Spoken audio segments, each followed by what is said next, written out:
get you out of here at a decent hour. All right, so we have a donation from Jure Franciscu. I hope I'm pronouncing that correctly.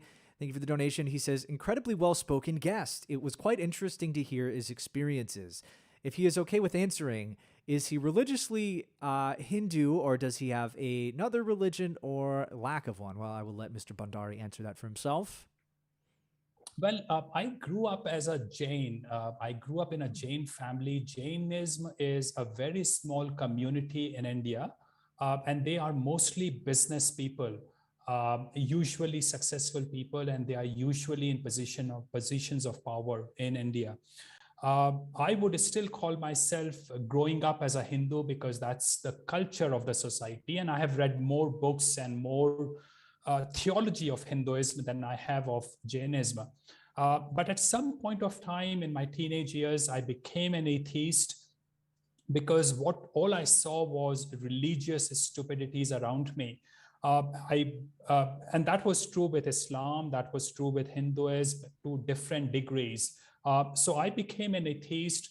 But over the last 10 years, if I could, I have started to think that, and I'm still an atheist, but if I have been reading and listening to a lot of Christian theology for the last few years, and that's primarily because I want to understand, I want to continue to understand what was it about the Western society that made it the only civilization possible.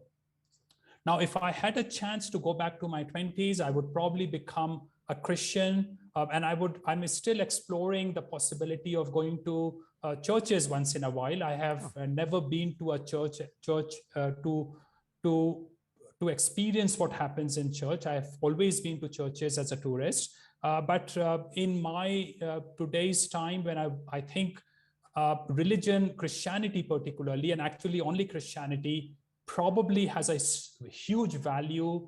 And because I think Western people should never have given up on Christianity, I'm increasingly interested in understanding more and more about Christianity.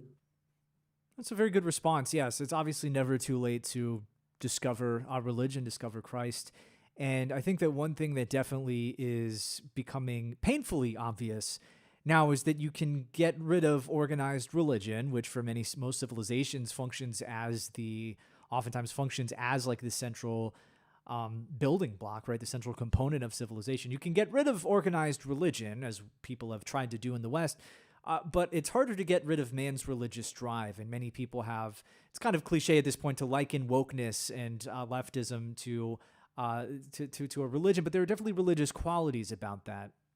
And you've seen how wokeness has subsumed even mainstream Protestant denominations, where you go to their church and it's all about Black Lives Matter and abortion and whatever else. You got to wonder, what is Christian about any of that? So that was a good response. We have